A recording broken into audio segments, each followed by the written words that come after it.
is actually machine generated. So there you go. Well, so many applications to, of AI, VRs, all across the board. And but still, I remember people were kind of afraid. They were just kind of hesitant.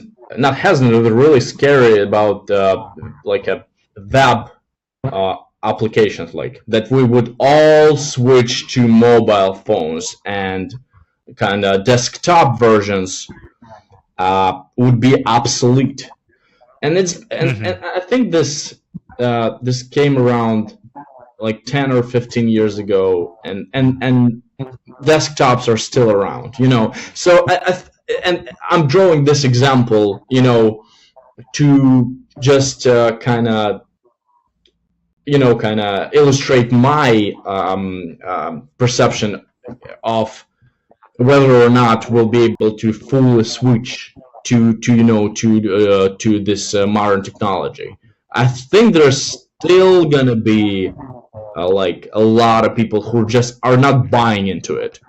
It just, a lot of entrepreneurs who just don't wanna, put like buy like some sort of bot, or just pay some company to educate their bot to answer questions in their online chat.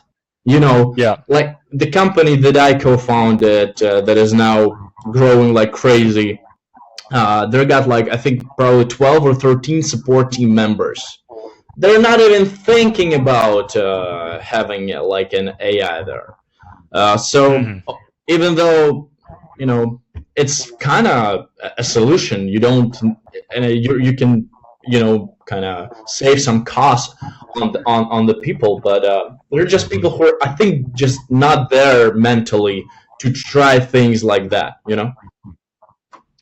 Yeah, of course. Digital transformation isn't about integrating the latest technology and bringing in new computers and AI and using this and that. It's about changing the mindset as well. It's transforming the way we approach the integration of technology and how it benefits our lives. There's a lot of people seem to think, and a lot of business leaders seem to think, that it's just buying the tech, but it's not. You really have to change the mentality of those who are going to use it to actually work out and understand and believe in the advantages that the technology brings them.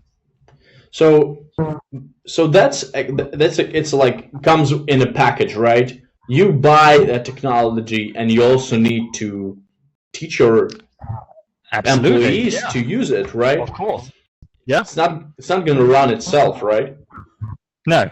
Yeah. But it's really the hardest part is convincing those who are of old school, the ones who prefer doing things the old-fashioned way, because they believe that way is best.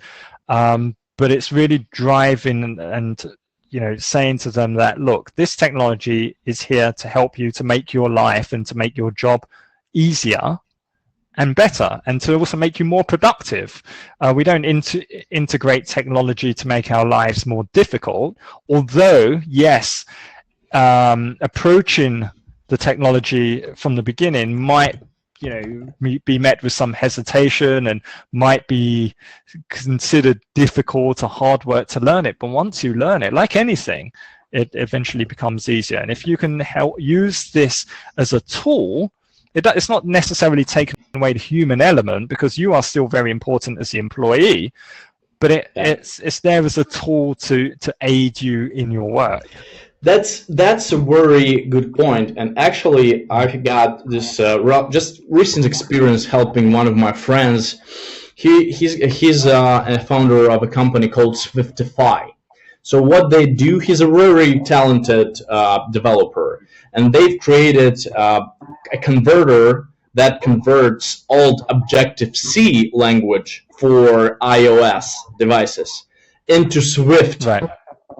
So Swift is the language that everyone's using now, for building apps for iOS. and he asked me, "Can you help me, spreading the message around? Find some, there are plenty of companies that still got the kind of outdated code, and they'll need to, kind of switch to a new one. So that's like a blue ocean, right?" And I'm like, "Okay, dude, no problem." So like business development is like my forte, and to your point, where you gotta still kind of assure people that this is not substituting you. This is gonna help you. This is where I really face a huge challenge, because people told me that, hey, we don't need it. We're okay running apps on old software, old code, and when the time comes, we'll kind of learn how to do this ourselves. So it's very interesting that you're like, if you want to translate one language into another, you go to Google Translate and you translate it. But here I face such a predicament where people were just not ready to do that. They either wanted to learn their team to do that themselves, or they're just okay to wait, like that. Yeah, I mean, not all technology can be valuable, but certainly it can be if it's integrated properly. I mean, let's talk about interactive whiteboards, for example. So I remember maybe 10 years ago, 12 years ago, all of the language academies in the area where I was living at the time were installing them. All of the not only language schools, private academies, etc., but also public schools, state schools, were integrating them into their classrooms. Now, what's happened since? Well, they've just basically become glorified projectors. Why? Because the teachers have not been taught how to use them properly. Now, if you compare the cost of an interactive whiteboard, it's anywhere like, I don't know, £2,000, €2,500, maybe nearly 3,000 American dollars, wherever you are in the world, okay? Whereas a projector is anywhere, I don't know, between 200 to 500 pounds, 600 to, maybe $600. But what's the difference? What is this interactive whiteboard? So an interactive whiteboard is basically, it's like... I'm going to show it. I think I'm going to pull it up. Let me find it. Yeah, there is interactive whiteboard. So it's a whiteboard which the teacher can actually write over like they would with a whiteboard, but they can remove things using a digital pen. They can switch to the next page. So it's like a cross between a real whiteboard and a projector and PowerPoint. But instead of writing with a pen over a PowerPoint presentation, you can click to bring in different pictures. So you'll see a lot of news shows, a lot of political shows actually use them when they're talking about. This is it, right? Yeah. So you see the child at the front. He's holding a digital pen, which when he clicks it on a particular point of the screen, he can change the options, just like you could in Paint, for example, where you've got different buttons at the top to change the function of your pointer. It's the same thing with the pen, where you can link things together, but you can use a highlighter, or you can switch over to his left-hand side where he has different options. So you can drag and drop different things across to another, and then you can move to another page, swipe across to something else. So, I mean, it's cool, but like I said, so many of these have been installed, but without the training and the transformation in the mindset of the teachers who are supposed to really take advantage and exploit the use of these. They're not. They're basically using them now as projectors. The digital pen component is rarely used, and it's such a great waste, and that is a classic example of what happens if you bring in the technology but you don't change your mindset. That's why there's so many courses these days where teachers are teaching other teachers, pretty much. Sorry for the redundancy, but I think it should be in place. I think courses for tutors should be in place. I'm not sure if that's a fair statement, but aren't tutors and teachers are, for the most part, conservative? They're not open for change that much, especially of the ones that are older, right? So it might be very difficult for new developed technology, to find its way, into real kind of usage of the teacher, by the teachers. Yeah, I mean, I do believe that a lot of this is down to age. So those who are digital natives, like millennials, people your age and my age, who are born into technology. Well, I mean, we came in at the last moment. But those, certainly the younger generation now, are using screens from a very young age. It maybe took you and me maybe a little bit longer, from, I don't know, maybe 10 years old or 5 years old or whatever. Again, it depends on the country, where you grew up, etc., and what you have available to you.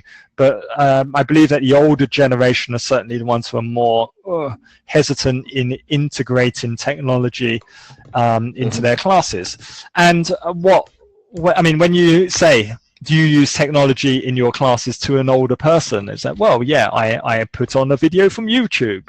Oh, okay, yeah, that is, I suppose using technology to your advantage. Yes, okay, but it's not really exploiting the potential of the advantages that technology can bring into the classroom, in the sense of a real experiential learning experience for those students.